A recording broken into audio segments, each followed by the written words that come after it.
Hey everyone, welcome to the last video of lesson 3-3. This is video 4, and we are going to talk specifically about the shapes of data, or the shape of data. And go ahead and in your notes, we're going to fill in these blanks right here. So the spread of the data is going to describe the distribution. So it's either going to be really spread apart wide, or really scrunched together close, or somewhere in between. All right, the spread of a distribution refers to the variability of the data.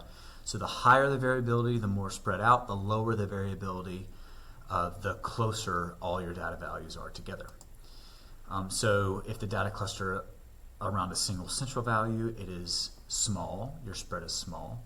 And then if it is more spread out, then it's going to be a larger variability. All right, so let's look at some of these examples here. So from lowest to highest, on the left is the lowest all the way to the highest on the right. So this has the lowest variability, the smallest variability, the lower standard deviation, and this example over here has the highest standard deviation, or the highest spread of data. And I can tell that because all of these, in this first example, all of these dots are bunched really close together. And you can see the spread of your data only goes from here to here. So the distance from here to here is much shorter than the distance from here all the way to here. And then you can tell that this one has a higher variability than this example because the distance from here to here is shorter than the distance from here to here. And that's all we mean by spread. It's how close all the data values are to each other, or how spread out or how far apart they are from each other. All right, now let's talk about skewness. So in this example here, I have a skewed left distribution. Always look for where the tail of your data is. So here you can see that there's some data values to the left here. So my tail is to the left. So therefore, this distribution is skewed to the left.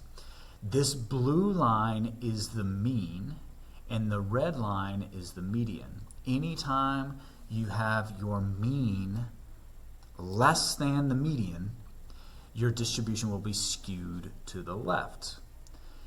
So think about it like this. If you were to eliminate these values right here, my mean would actually go up, because these values, they may or may not be outliers, but they are affecting the rest, or they are affecting the mean and the central tendency. So like if I were to remove a few of these dots down here, you would see this blue line actually shift up a little bit because those lower values are not affecting the mean by much. And that's the reason why the mean will always be less than the median, because these values down here are pulling the mean down. So that's why the mean will always be less than the median in a skewed left distribution. And then same thing for skewed to the right. These values up here are pulling on the mean. So they're taking the mean and pulling it this way. So the blue line would be the mean, and the red line would be the median. So in a skewed right distribution, the mean is always greater than the median. All right, so now let's talk about symmetry.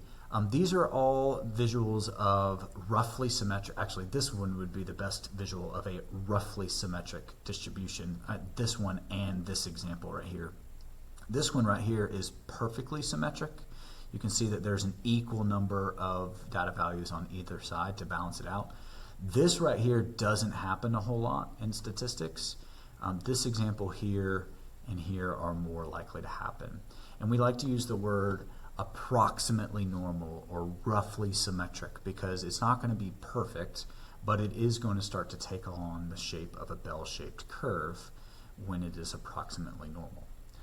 Okay, so look for symmetry. One other thing to note here. The mean and the median are not exactly the same. So the blue line being the mean and the red line being the median. And I know that's the case because it looks like I have a value over here that's pulling the mean away from the median a little bit. But this is close enough to say roughly symmetric with our data. All right, now look for gaps. So when describing a data set, it's a good idea to mention any significant gaps. In this case, our roller coaster data has some long spans of time in which no new roller coasters were opening.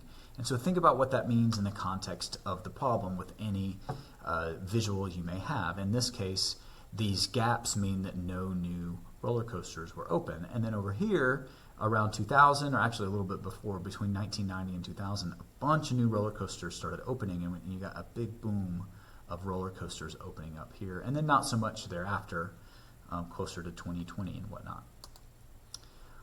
All right, and lastly, we have different types of peaks. Okay, so you're going to see two different types, probably. We have a unimodal, so all the ones that we were looking at so far have been unimodal, where there's one mode, or bimodal, where there's two modes.